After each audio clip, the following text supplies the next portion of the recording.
Motherhood Incorporated proudly presents Military Mom Talk Radio live on Toginet.com.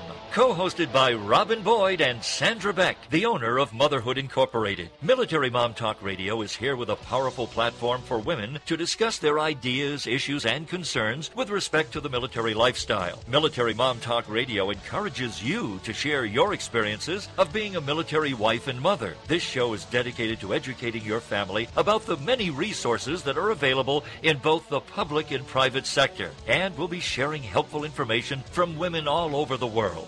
We'll cover everything military, from helping a family member cope with post-traumatic stress disorder, to navigating government programs dealing with family issues, to the struggles of deployment, along with being a working mother both in and out of the home. This is Military Mom Talk Radio, and here are your hosts, Sandra Beck and Robyn Boyd.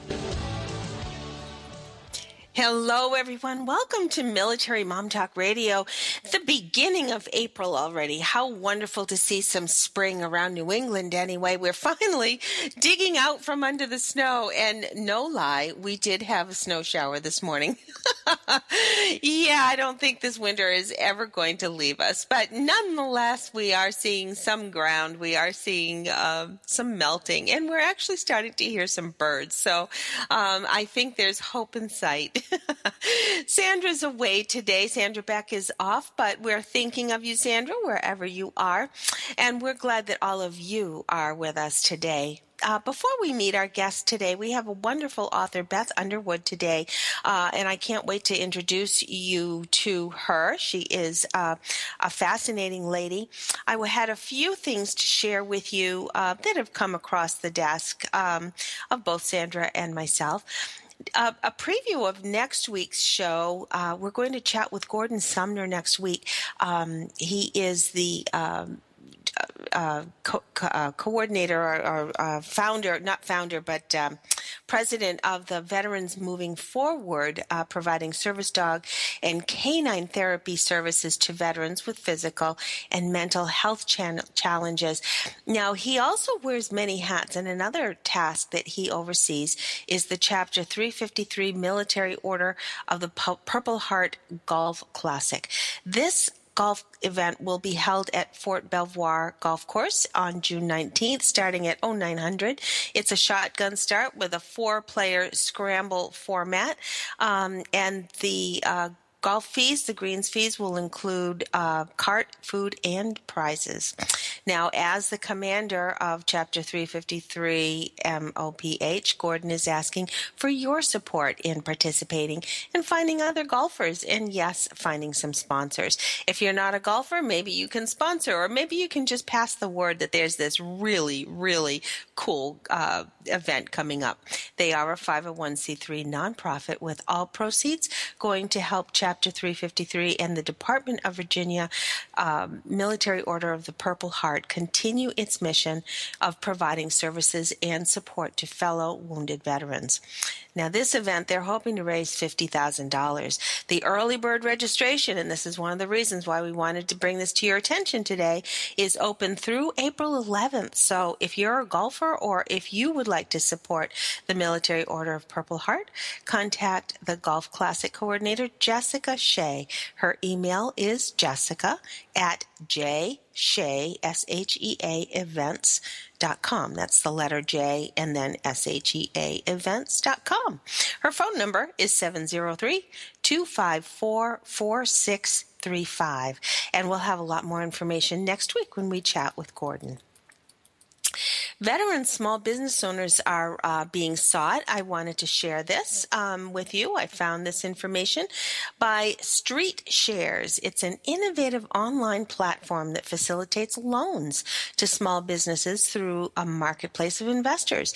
And it's launched a veteran business campaign specifically targeting veteran-owned small businesses.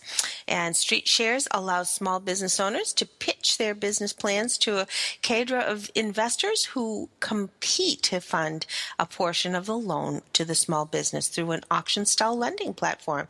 Sounds kind of cool.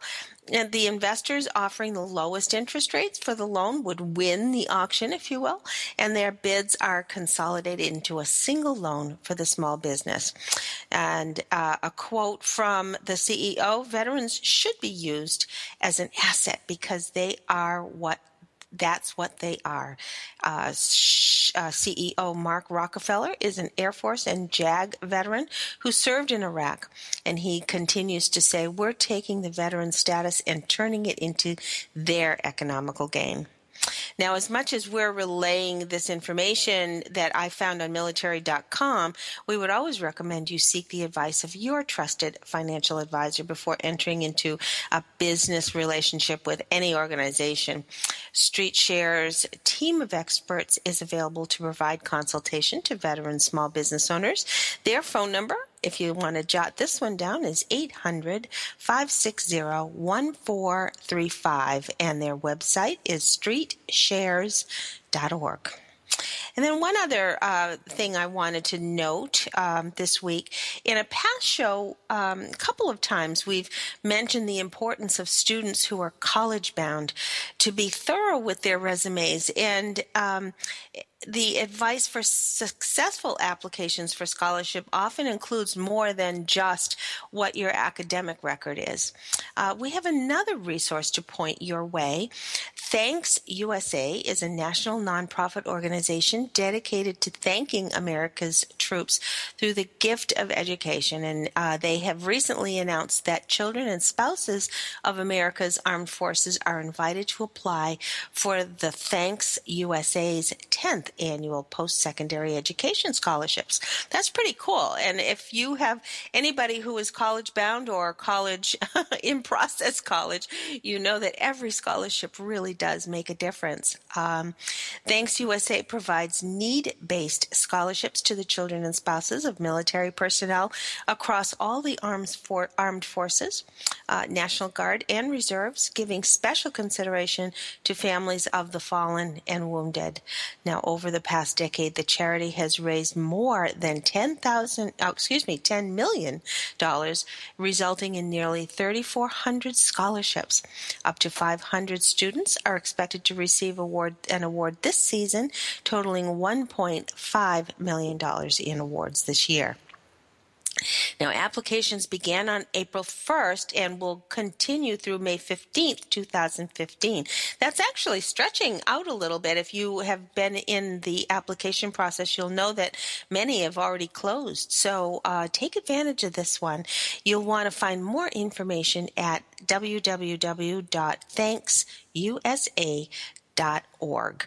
I know that so many times we have mentioned that the opportunities for scholarships often land not only, as I've said, on your academic record, but where did you work during your school years? What did you do for community service? How did you support your community-minded efforts?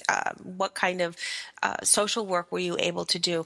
A lot of those things people forget to put in their portfolio.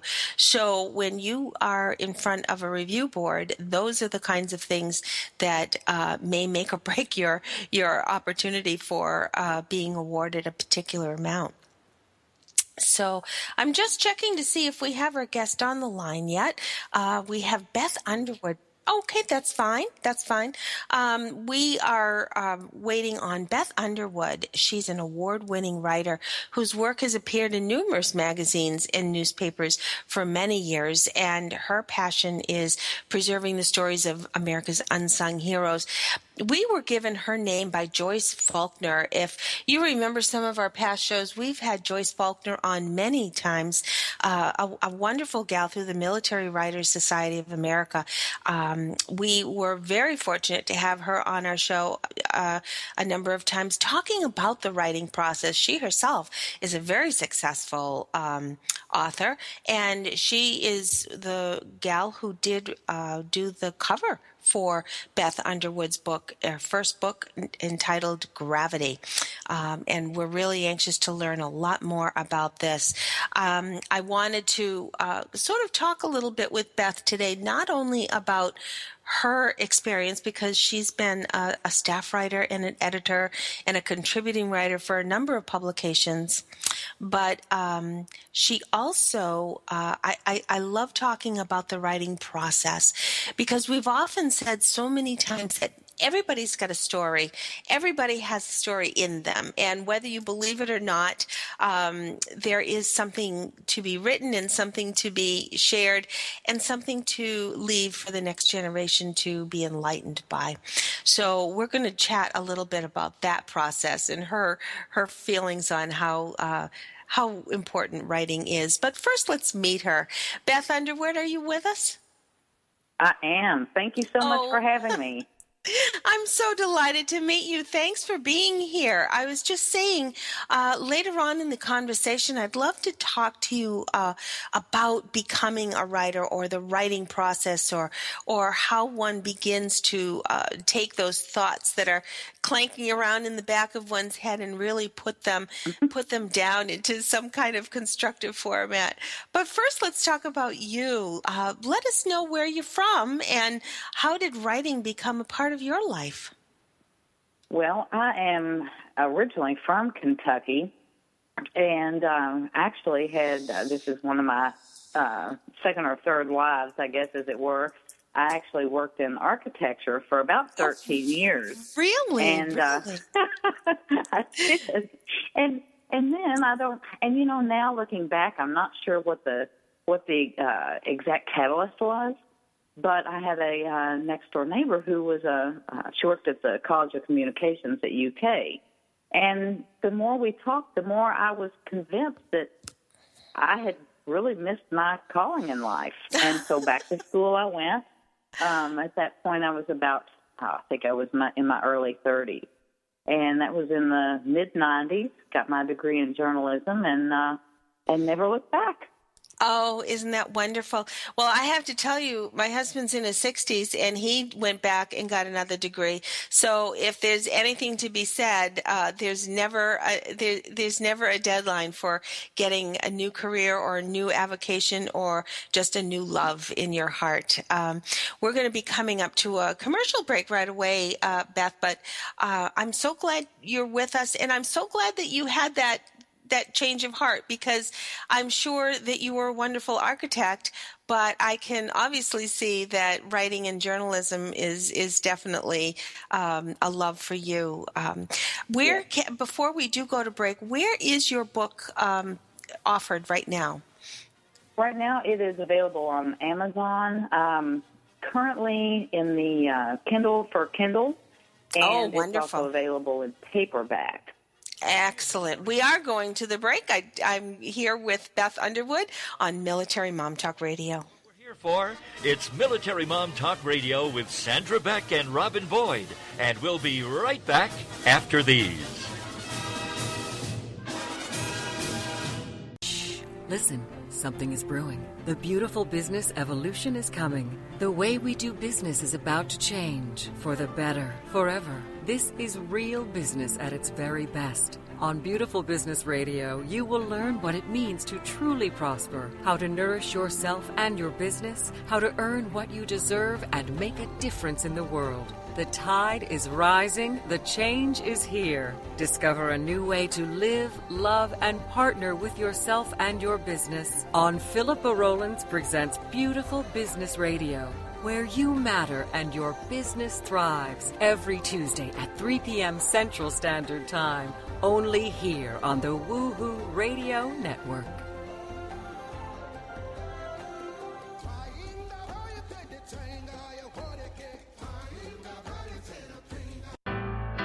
This is the Toginet Radio Network, broadcasting quality programming to the world. Is there more living for you to do? Yes. Start living inspired. Be here for Living Inspired with Tricia Goyer. Thursday afternoons at 4, 3 p.m. Central on Toginet.com. Tricia will dig deep into topics that matter most to women, inspiring women to make a change in their own lives and to make a difference in the world, and maybe even deep within their own hearts. Tricia is a wife, mom, speaker, family expert, and author of 24 books. For more information on Tricia and Living Inspired, go to her website, TriciaGoyer.com. That's TriciaGoyer.com. Tricia's vision is to be the voice of hope and possibility for women of all ages. Her intention is to serve ordinary women by encouraging extraordinary things with God's help. Tricia expresses real life, real hope for real women. Is there more living for you to do? Yes. Start living inspired. Living Inspired with Tricia Goyer. Thursday afternoons at 4, 3 p.m. Central on Toginet.com. We'll put a boot in your ass. It's the American way. Hey, Uncle Sam, put your name at the top of his list, and the Statue of Liberty started shaking. Welcome back to Military Mom Talk Radio on Toginet.com. Covering topics to help on the home front with help from those who know how the system works and how to work the system. It's more fun than a sale at the BX. Now let's get back to it. It's Military Mom Talk Radio. Here again are your hosts, Sandra Beck and Robyn Boyd. Welcome back, everyone. Robyn Boyd with you today. Sandra Beck is away, but we're thinking of you, Sandra. Today we have Beth Underwood with us. She's an award-winning writer who has appeared in numerous magazines and newspapers for many years, but recently her passion is preserving the stories of the America's unsung heroes. Beth, I want to ask you, and you said you were an architect for many years and went back to journalism.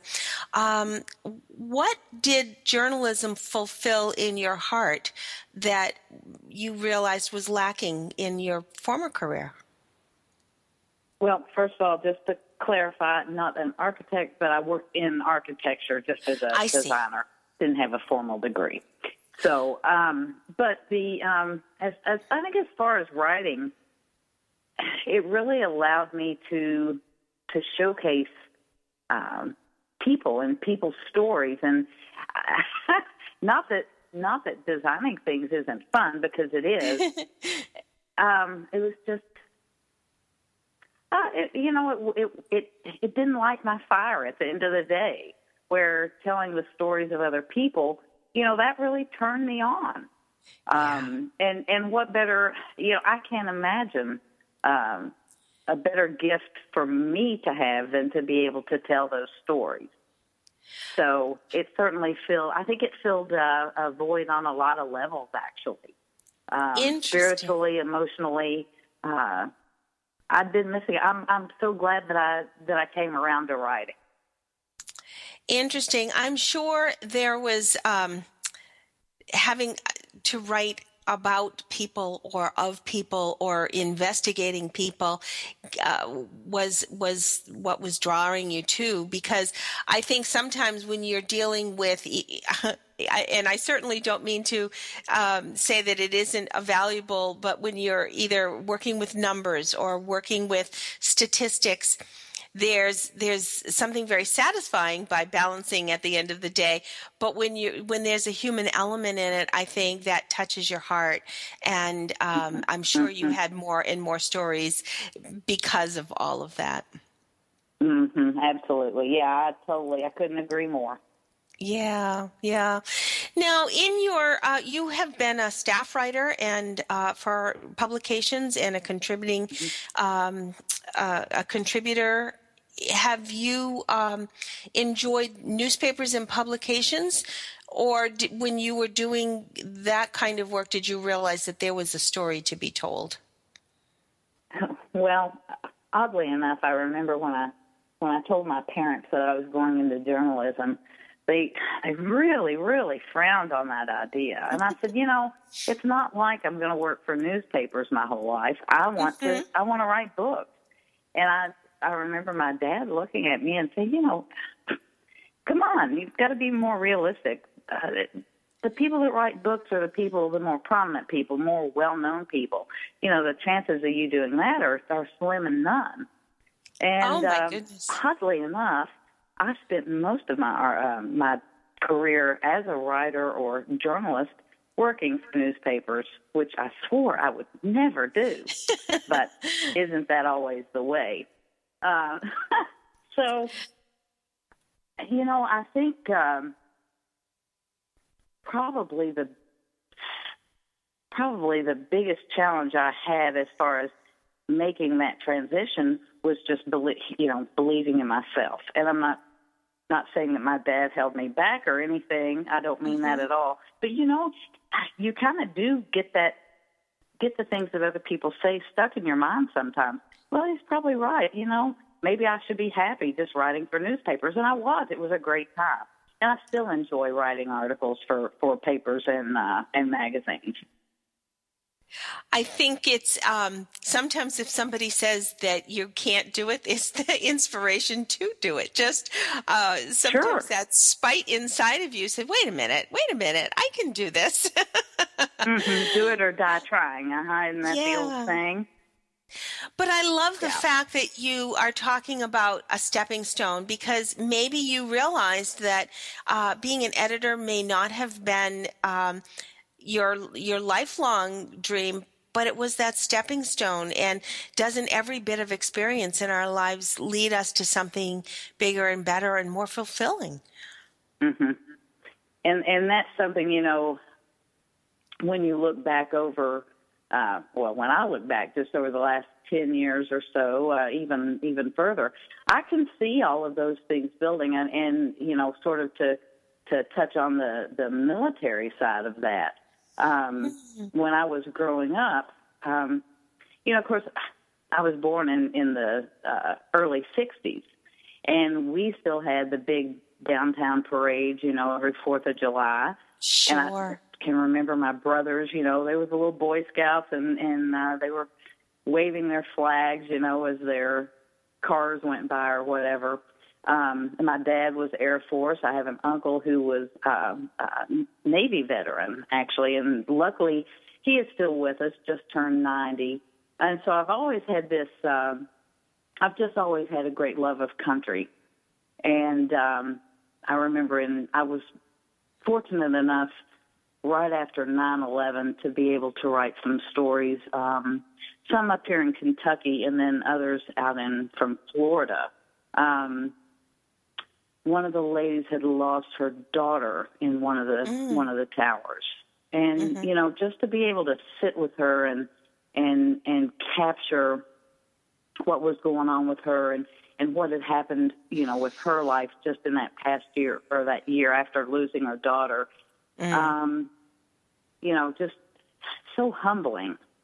And I think that really sort of after 9/11, I just was pulled in, sort of began to center more on this idea that I really wanted to connect and to write those stories that I could where the military was concerned. Had you had family that had ever served in the military? Not beyond my father and my uncle, no. Yeah. And I never served. So, I just felt like it was something God put on my heart. And thank goodness you were listening. Yeah. Because I can only imagine, and actually in the next segment we'll talk more about the book itself. But here I have a quote from your review on Amazon by Chief Warrant Officer Dean Stoops. He's the Command Chief Warrant Officer at the Kentucky Army National Guard. And he's quoted as saying, Ms. Underwood nailed every aspect of what it feels like to be a National Guardsman, to prepare for war, to deploy, and to lose a comrade. Technically and emotionally accurate in all aspects, as tough as I'd like to think I am, I cannot stop the tears, for it brought me back to my experiences, both fond and emotionally unforgettable. Whether soldier or civilian, this powerful and enduring story on National Guard Army Cavalry Troop will be felt by all who read it. The title of the book only becomes evident as the full weight of emotions swell as the last paragraph of the last chapter is read. So if that doesn't make everybody go out and get this book, I don't know what would. Oh, what that was just astounding endorsement. And, you know, it brought tears to my eyes to hear you read it. I was just so humbled to have that endorsement from him.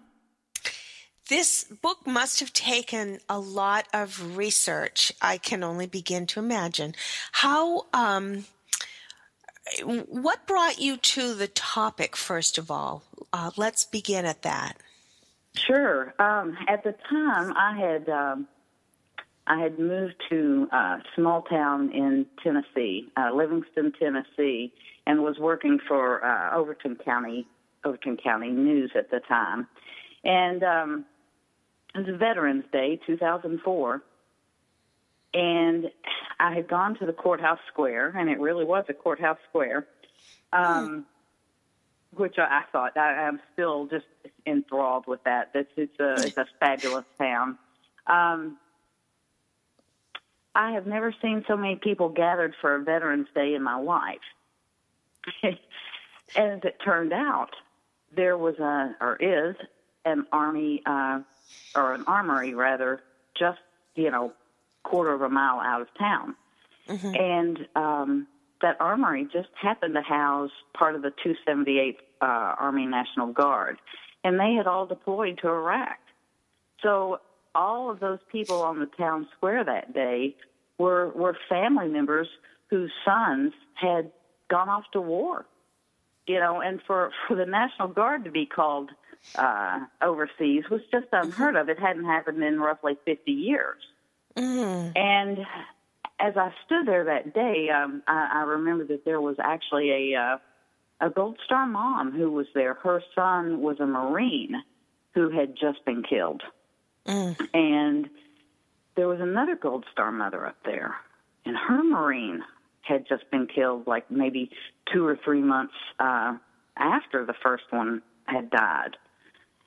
And you knew that everybody up there, whether they said it or not, their fervent prayer was, please let my son come home.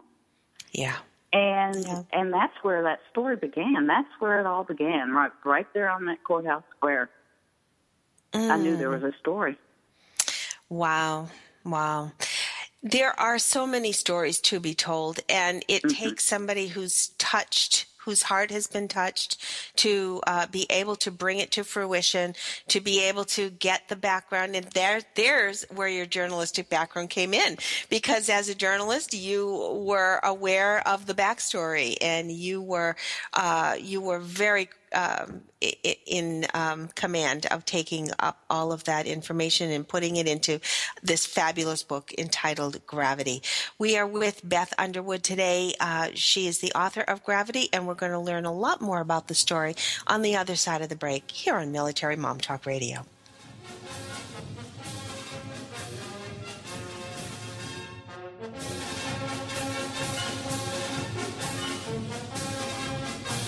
Are you a military mom looking for help in dealing with the system?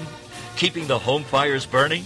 Well, that's what we're here for. It's Military Mom Talk Radio with Sandra Beck and Robyn Boyd. And we'll be right back after these.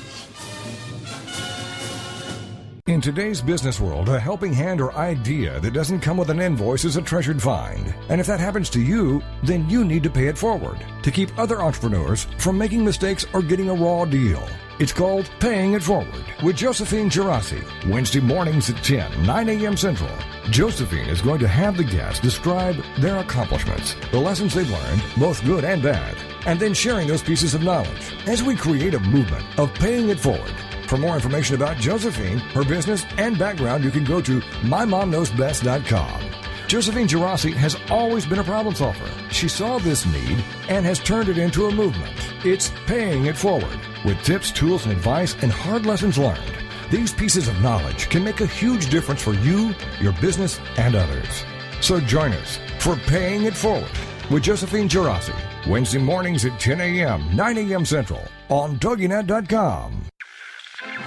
Reaching out from the heartland of the United States with quality programming, this is Toginet Radio. Do you want to get a contact high? Tune in for fun, inspiration, and motivation every Friday at noon Eastern Standard Time. Learn how to maximize your mojo and just say no to the status quo. Get inspired and motivated by a fun-loving coach who knows what it's like to get through this thing called life. With your High on Life coach, Audra Irwin, each Friday at 11 a.m. Central Standard Time and 12 noon Eastern.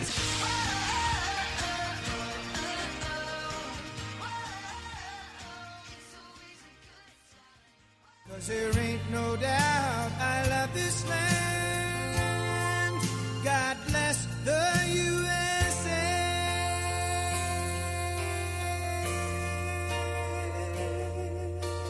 Welcome back to Military Mom Talk Radio on Toginet.com.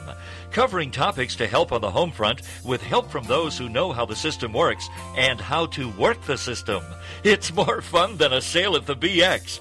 Now let's get back to it. It's Military Mom Talk Radio. Here again are your hosts, Sandra Beck and Robyn Boyd. Welcome back, everyone. This is Robyn Boyd with you today on Military Mom Talk Radio. Sandra's off today, but we are glad you are with us, along with Beth Underwood, author of Gravity. We want to remind you, if you've missed any part of this show or any of our shows, you're always able to get our podcasts on iTunes. You're able to get them at militarymomtalkradio.com or always on our show page right here on Toginet, powered by Global Broadcasting Networks Incorporated. Our Toginet shows are always previewed on our show page, and you're always welcome to find them there, free for download. We are with Beth Underwood today, and we're so glad you're with us, Beth. Let's talk a little bit about Gravity. Is this a nonfiction or is it a biography? It is nonfiction, creative nonfiction. So a lot of the characters are based on some true facts, I'm assuming, or based on true people? Yeah. They, as a matter of fact, everyone's name, there are some characters that I just used their, their nickname. Yeah, and I just never assigned them. Yeah, I never used their first and last names. Sure. But most of the guys in the book are who they are. Yeah. So that's really interesting. Which is kind of nice, you know. It is nice in that this is a tribute. It's not just a story to help people understand history. This is really a tribute.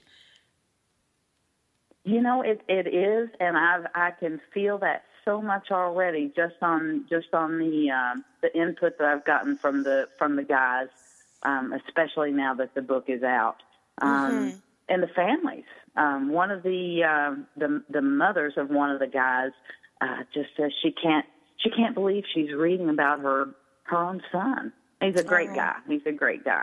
But you know, it's so nice to have that. They always have that, no matter what, you know. So right. That feels good to be able to give them that for sure. What does the story focus on? What time period and events? Well, essentially, it begins. There's a little background with my main character, who actually was he's a recruiter, and for him to deploy was rather unusual. The recruiters typically do not deploy, but he brought a lot of these guys, you know, enlisted a lot of these guys, and when it came time to go, he wanted to go with them. So, you know, I kind of bring him from his childhood up until he never thought they'd deploy. And his big thing was, you know, we're going when the Russians come over the foothill mountains. That's when they're going to deploy the Guard. And so that pretty much sets the stage. And then the next thing you know, all these guys are getting they're being put on alert that they're going to be deploying. So we go, you know, down to the mobilization site, which was for them, Camp Shelby, Mississippi. And essentially it's a really a lot of back and forth with just their conversations and they took bets on whether or not they'd go. So, we talk a little bit about what it was like down in Camp Shelby, and ultimately, when that final word came in that they were going to deploy, then we get them across the pond. And really, to me, when I look back, it's a rather chaotic look at what it's like, at least from my perspective, what it must have been like to be a soldier. And it is chaos. There's nothing calm and comforting about war, whether you're going into the war zone or leaving it. There's nothing that's calm about it. So it's just a sort of a chaotic look at 1 year of their life, a little over a year, about 18 months of their lives. And, they come home essentially to find that the more things change, the more they stay the same. It is chaotic in that you never know. Tomorrow is going to bring a different mission, a different assignment, a different deployment, a different whatever. And that I think that goes against human nature. We always like to be prepared or be ready or be to know what's ahead. And anyone in the military knows that doesn't happen. No. And, for them, being the National Guard, when they first went over, their commander was convinced that they would be on the outskirts. They wouldn't be in the middle of anything serious, that they'd just be providing a presence, just a backup for the active Army. And that wasn't the case. So, surprise. Yeah. So they found themselves, they were in the Sunni Triangle, which, is to a lot of the military guys who were over there, they called it the Triangle of Death.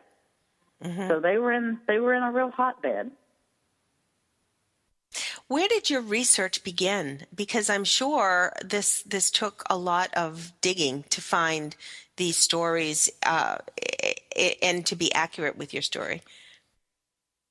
Well, there were a lot of phone calls, and ultimately it started. I'd done a newspaper supplement for Overton County News, where we called it a salute to soldiers, and we essentially asked everyone who was in the town or in the county to bring in a picture of their soldier. If they wanted to write a letter to them, whatever they wanted to say, we would try to include the picture and a little snippet below there.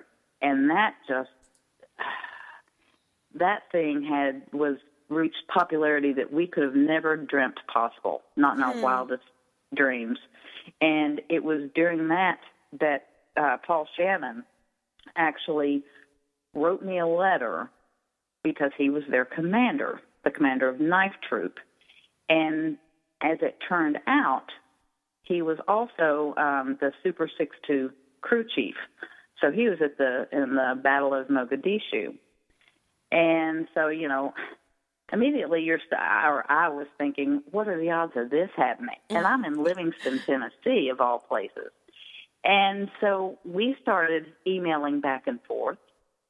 Then when they came back from their deployment, he started introducing me to some of the other guys, and I started getting phone numbers, And honestly, there were some other things that I used the internet to research, but very little. Most of it came from just hours and hours on the phone with these guys. And might I ask, your dedication is for Joey Hunt, and is it pronounced Victoire Laurence? May Victor? I ask? Yep. Who are these Victor. gentlemen? Yeah. These gentlemen were with Knife Troop, and it was August. They officially deployed to Iraq in November of 2004 after being in Camp Shelby. It was the following August 22nd, 2005, that those men were killed. And that as it turned, and I can't believe, trying not to get choked up here. those guys and the guys that they were with, their platoon, third herd, as it were, third platoon, they're really they get the biggest focus of the whole book. They're the guys, the small group of guys that I follow the most. And they played football together. They'd grown up and played Little League since the time they were 5 or 6, and their coach, Joey's football coach, was actually his sergeant. So you've got all this. It's just one big family. It's a family, yeah. And the thing was, and I think that was when I really knew. At first, I thought that the story was much different, Robyn. I thought that it was a story of battles and these macho guys, and they're off to fight wars and this, that, and the other. And there was something about the more I talked to these guys, and it was the third platoon guys that kept calling me back. They were the ones that just, for whatever reason, they stayed in contact with me. They were telling me the good stories. Yeah. And then I remember I was at Overton County News, and we did not cover the death of Vic and Joey because we were a small town paper. They weren't from Livingston. Right. They were from another part of Tennessee. So the more I got to know them, the more I thought, this is the story. This is a story right here. As it turned out, it was. It was, yeah. And I'm sure these family, as you say, they all became our family, whether they're blood family or not, they are family. And now you are a part of their family because you were able to share their story with the world.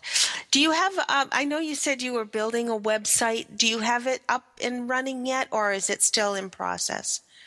No, people can go to it. Matter of fact, this may be my first, this may be the first post for it. Good. But the website is just Beth Wright, WRIGHT, BethWrightUnderwood.com. Great. And there's not much up there yet, but it is there. So people can contact me through that. I'm sure that people will be contacting you more and more, and a link to definitely get this book, whether it be through Amazon Kindle, or I'm sure you'll have a link to it on your website as well. Our guest is Beth Underwood today. She's a freelance writer in Central Kentucky. Her passion is preserving the stories of those who served in the United States military, and her work has appeared in numerous magazines and websites. She was the 2010 Gold Medalist People's Choice Award with Military Writers Society of America. So congratulations on that too, Beth. We'll be back with more after this.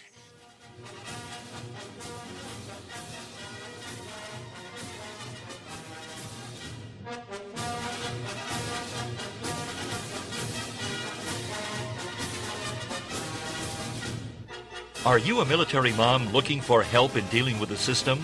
Keeping the home fires burning? Well, that's what we're here for. It's Military Mom Talk Radio with Sandra Beck and Robyn Boyd. And we'll be right back after these.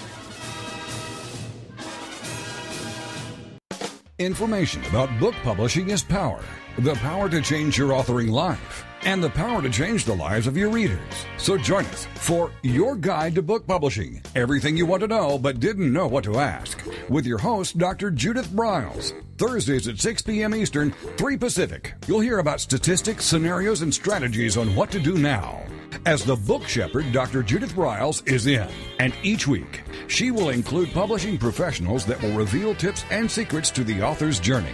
If there is a book in you want to listen, learn, and yes, call in with your questions each week. For more on Judith and what she can do for you, check out her website, thebookshepherd.com. It's your guide to book publishing. Everything you want to know but didn't know what to ask.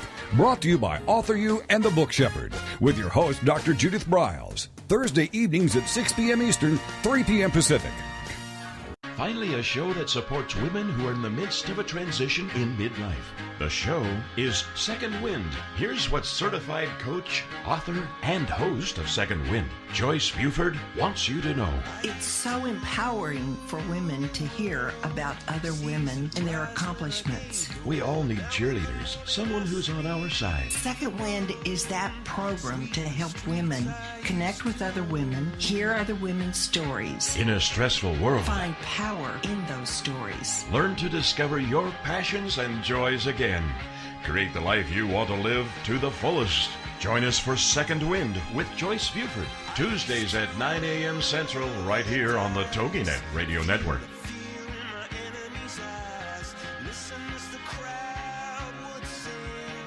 We'll put a boot in your ass. It's the American way. Hey, Uncle Sam, put your name at the top of his list, and a statue of liberty started shaking. Welcome back to Military Mom Talk Radio on Toginet.com. Covering topics to help on the home front with help from those who know how the system works and how to work the system. It's more fun than a sale at the BX. Now let's get back to it. It's Military Mom Talk Radio. Here again are your hosts, Sandra Beck and Robyn Boyd.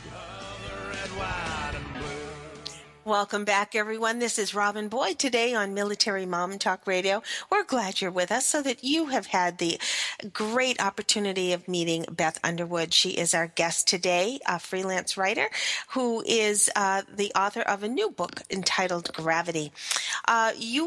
We talked earlier, Beth, about how you sort of took a turn in your career and decided to go into journalism.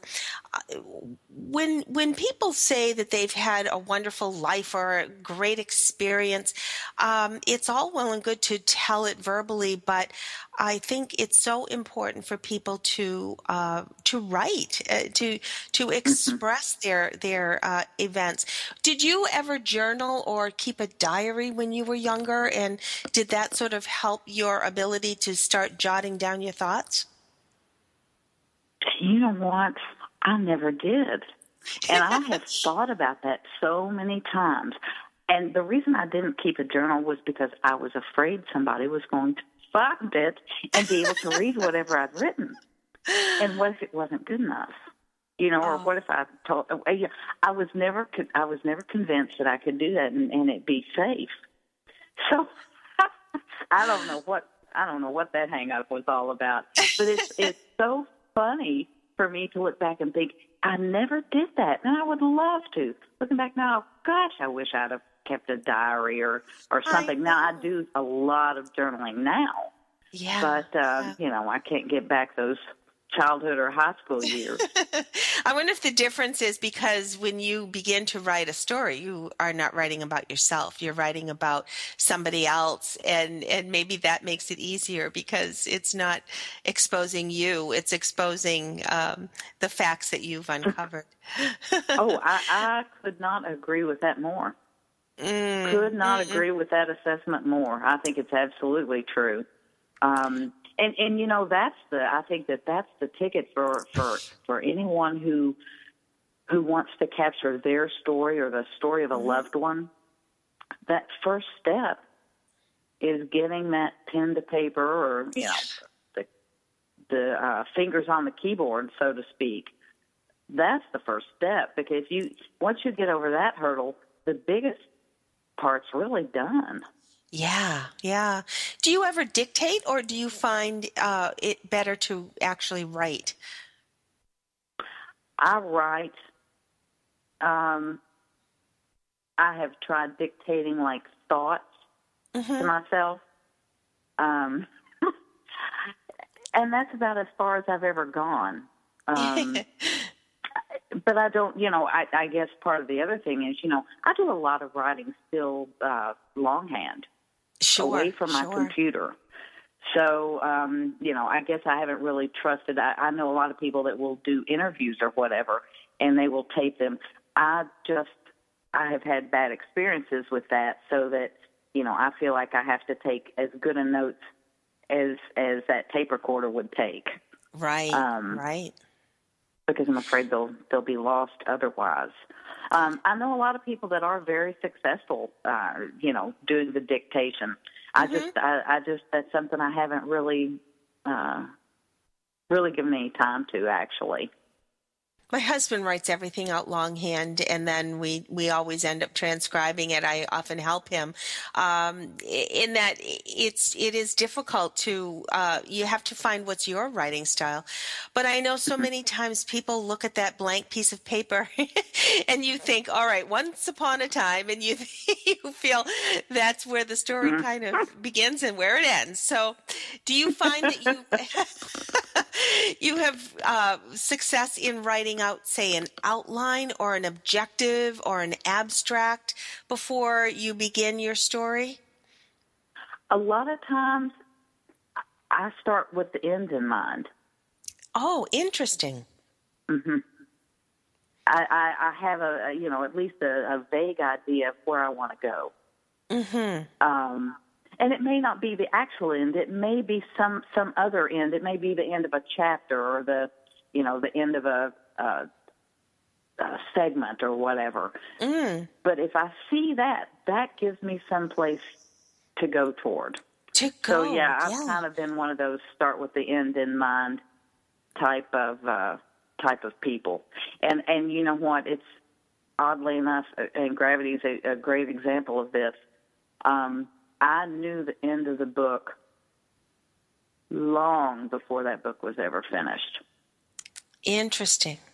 Mm-hmm. But isn't that true? When you know where you want to end up, you have to build the case, if you will, to get there. Mm-hmm. So I suppose if you're driving somewhere, you have to know where you're going so that you can find the map to get there. So what a great perspective. Yeah. Now, how long did it take you to write Gravity? Actual writing time, I don't know. I've been working and dabbling and writing and sweating and then thinking, I can't pull this off for about 9 years. So, it would morph in. I would get a lot done. And then there were times, it was very seasonal at times. There were times where I got a lot of work done, and then other times where I didn't get anything accomplished with it. So, but, all in all, from the time I started writing the story, which was sometime in late 2005 or 2006, until now. Wow. It's just a few weeks ago that it actually came out. So sure. But that was not solid writing. That was not 9 years of writing. There was a lot of mental anguish in there too. So. Well, and I also think those breaks are important to an author in that, sometimes the story just bloop comes right out and you're done and it's on paper. But sometimes I think that gestation period's important for a story because what you were, maybe the track that you might be on might need to gel a little bit before you really have that perspective on it. Sometimes stepping away gives you a better outlook for it. Did you decide? You didn't self-publish this. Who was your publisher? Red Engine Press. And what was your decision on going to a publisher? Many people are using some of the self-publishing outlets, and I'm just curious what led you to your publisher? Well, as far as the publisher that I went with, we met through the Military Writers Society. So that's where, that's how I knew them. But as far as deciding, I think I always had hoped that I would go with a publisher. And part of that was because, I wanted somebody else on the other side of it besides myself, besides hiring some outside editor to look at my work. I wanted people. I wanted a team, really. Yeah. I wanted to get it out there, but I wanted a team behind me or beside me to say, okay, here's what you need to do now. Here's what we think is I needed advisors. Yeah, I didn't trust myself to do the whole process. I wanted to get some, the people who are experts at what they do in on it as well. So, and to that end, I think it worked out. I couldn't be happier. They've been great, just great to work with.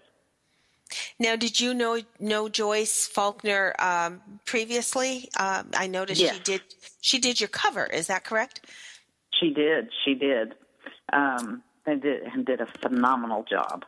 I thought so too. But yeah, I met her through, I believe at the time when when she and I were first introduced to each other, she was president of MWSA, if memory serves. So that was how we initially got to know each other. And she was she's been on our show a number of times. And one of the things we talked about in the writing process is so many times I think people get hung up on the mechanics of writing as opposed to just blurting out the story and worrying about the commas and semicolons and proper tense later. I think when we as adults get too caught up in, oh my goodness, we've got to make sure that we're going to get docked or we're going to get a lower grade if we if we have those mechanics incorrect. We almost get the story lost in the process. So, and that's fortunate, and that's so. If I were to say anything to anyone, do as I say, not as I do. But certainly to get that story out, even if some of your words are messed up, or a lot of your words are messed up, or your verb tenses are totally off, or whatever the case may be, that's easy to deal with. That's easy stuff. Those stories, if you don't get them down, they're gone forever. So the story is the most important thing, at least in my mind. The rest of it falls into place along the way. We're coming to the end, Beth, and I'm so sad because it's just delightful chatting with you. I want to let people know you are on Twitter. Your handle is @military-writer. And please repeat your website for us again. Certainly. It's Beth Wright, WRIGHT, BethWrightUnderwood.com. Wonderful. And I do encourage everybody to visit her there, as well as getting your hands on Gravity, because it's a marvelous book and truly a wonderful perspective on the lives of these people. Thank you, Beth, so much for being with us and for taking the time to write this book. Very, very important that all know of this story. Robyn, thank you so much. It has just been a pleasure to be on with you today. Thank you so much for having me. It's a pleasure meeting you as well. And whatever else is coming down the pike for you, we wish you much success with this and all of your future work. Thanks for being with us today on Military Mom Talk Radio. Next week, do tune in. Remember, we've got Gordon Sumner coming on from Veterans Moving Forward. You won't want to miss it. As always, all of our podcasts are available for you at iTunes and on MilitaryMomTalkRadio.com. Have a great week, everyone. Take care.